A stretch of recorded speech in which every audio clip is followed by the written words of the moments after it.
O dia de hoje foi muito proveitoso nesse bate-papo com o Braulio, a respeito do entendimento dele do processo de escrita e o meu próprio processo de escrita. Fiz uma pergunta a respeito dessa questão do preconceito do editor em relação aos textos, né? Às vezes o editor pensa que entende das coisas e não entende. Como ele mesmo, enquanto paraibano, as pessoas achavam que ele tinha que escrever sobre seca. Eu, enquanto morador de Vila Aliança, praticamente uma favela, tenho que escrever sobre banditismo.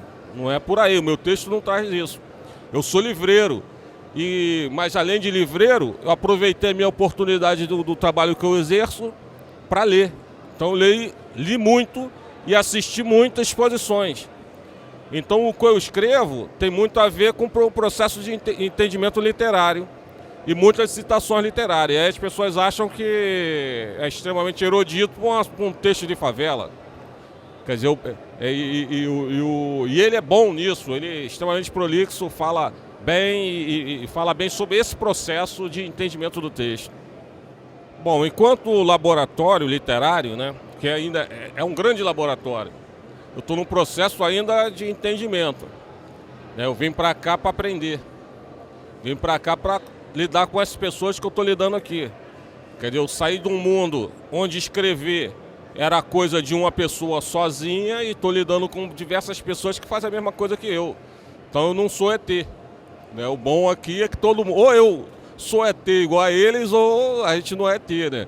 Quer dizer, eu descobri um mundo extremamente interessante, que me deixa extremamente feliz. Eu acho que o maior barato do evento, além da exposição brilhante do Braulio, é a possibilidade de você ver o público, né? Essa riqueza do público, pessoas com diferentes perfis, você vê o povo brasileiro aqui presente, você vê negros, mestiços, você vê pessoas cada vez, homens, mulheres, jovens, pessoas mais coroas, você vê claramente a presença de pessoas de diferentes cantos da cidade, principalmente das favelas, discutindo literatura, discutindo estética, discutindo arte. Isso é um barato muito grande, quer dizer, essa possibilidade de democratização efetiva da arte, essa possibilidade de você reconhecer esse conjunto de pessoas que aparecem muito mais nas estatísticas de crimes, de assassinatos, de vítimas, de um grau de violência muito grande da cidade, discutindo estética, mostra como nós podemos e tem condições efetivamente de construir um projeto de democratização da cidade em todos os níveis e principalmente no campo da cultura, no campo das artes. A Flupensa está querendo construir um projeto em rede, reunir cada vez mais pessoas de diferentes cantos da cidade e que elas possam estar cada vez mais discutindo em territorialidade. Quer dizer, quando ela se propõe a trazer questões do campo da arte, da literatura para dentro das favelas, ela está se propondo também a romper com essa lógica estigmatizante em relação a esses espaços. É vincular um projeto de cidade onde os territórios efetivamente sejam produtos e produtores desse projeto de utopia. Quer dizer, você pensa a cidade a partir de novas referências e você incorpora os territórios populares em outras possibilidades que não é simplesmente as lógicas mais tradicionais, mas em campos inovadores, criativos e que certamente abre grandes possibilidades para a gente construir novas formas de viver a cidadania, de exercer nossa cidadania. Eu acho que mais chama a atenção são as perguntas.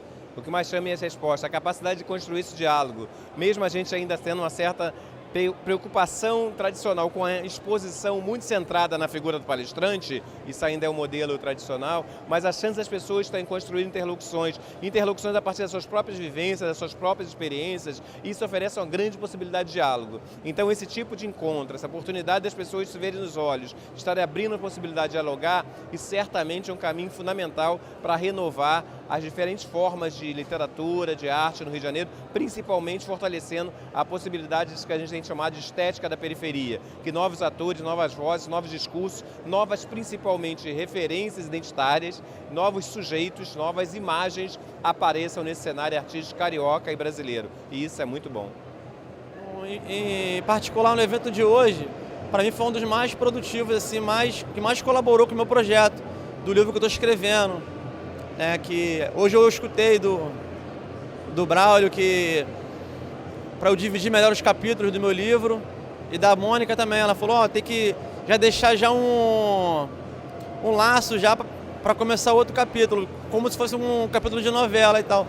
E até então eu não estava tentando para esse lado, eu tô com a história, minha história é boa, só que eu tô escrevendo ela direto, numa porrada só. Aí com esses bizu que eles me deram hoje, eu senti que vou poder melhorar ainda mais a qualidade do meu livro. Então, na minha visão, a Flupensa, ela caiu como uma luva para mim, porque foi justamente no momento que eu enxerguei que eu era capaz de escrever. Aí um amigo me deu essa dica da Flup, eu me inscrevi, consegui fazer parte do grupo e está me ajudando bastante no meu processo de criação, até mesmo de inspiração, que as histórias que eu ouço aqui no dia a dia dos encontros têm me ajudado muito, até mesmo como pessoa, entendeu? Porque vou conhecendo novas realidades, eu vou deixando um pouco da minha realidade antiga para trás, entendeu? Hoje eu achei que foi bem... Anotei muita coisa, né? Eu sempre anoto, hoje meu caderno ficou cheio, então eu tirei muita coisa, assim, da coisa do Braulio, da Mônica.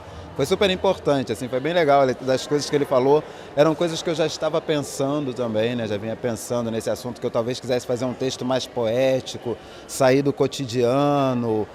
Eu tenho pensado muito nisso, na forma de escrever, se eu quero na primeira pessoa, na segunda pessoa.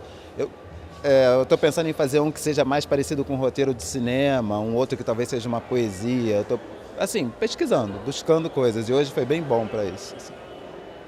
Essa coisa do texto para hoje foi bem complicado, porque os meus textos estavam sempre estourando. Eu tinha sempre 5.000 caracteres, 7.000 caracteres, isso eu consegui ficar nos 3.000.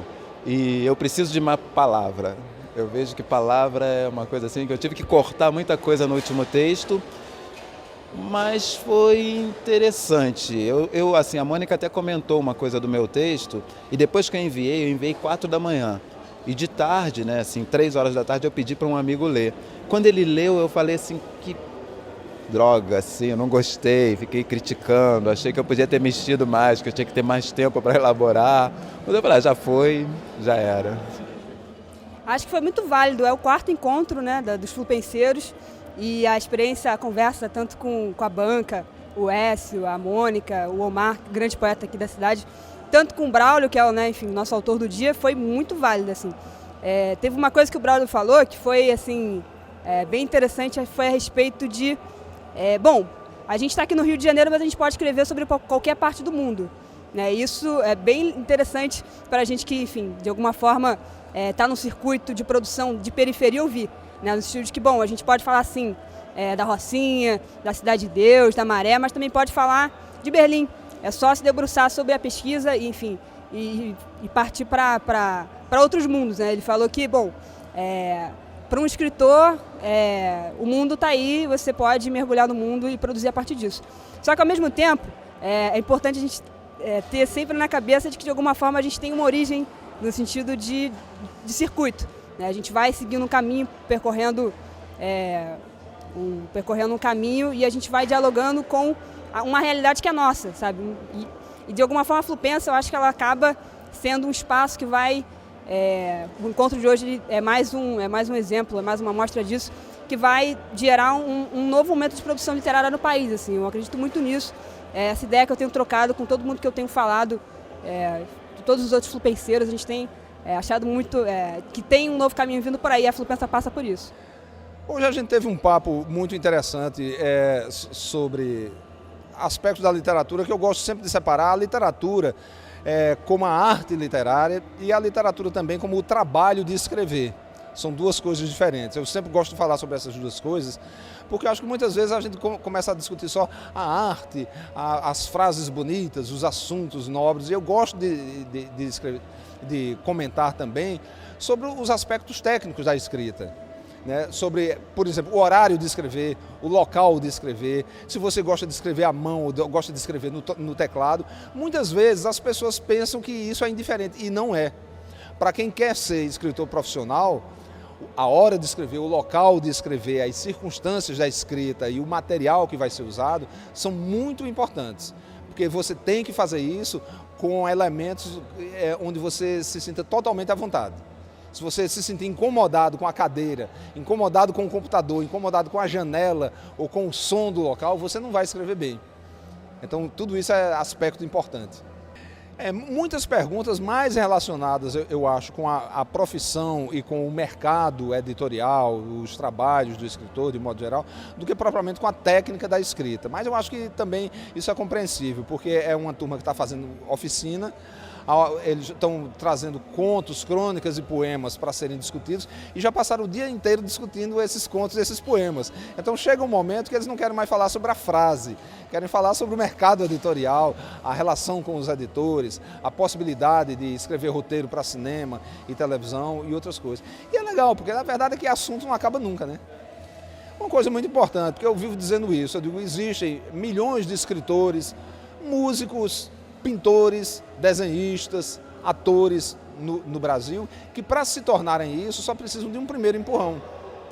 Ou seja, o menino quer ser músico, mas ninguém bota um violão na mão dele. A garota quer ser escritora, mas ninguém bota um computador ou uma oficina literária ao alcance dela. Se você bota isso ao alcance das pessoas, elas podem se tornar isso. E mesmo que não se tornem escritores, o Brasil não precisa só de escritores. Precisa de leitores que saibam ler de verdade uma obra literária. E muitas vezes eu já tive essa experiência de fazer oficinas literárias para, sei lá, 40 poetas e alguém dizer, para 40 alunos, e alguém dizer, você quer formar 40 poetas? Aí eu digo, se eu puder formar 10 poetas e 30 bons leitores de poesia, eles vão dialogar entre si o resto da vida. Porque a literatura não existe só no escritor, ela precisa do leitor. E ela precisa do leitor inteligente, trabalhado, o leitor que saiba analisar, que saiba examinar, que saiba ir fundo na obra literária. E as oficinas e esses cursos servem para isso também.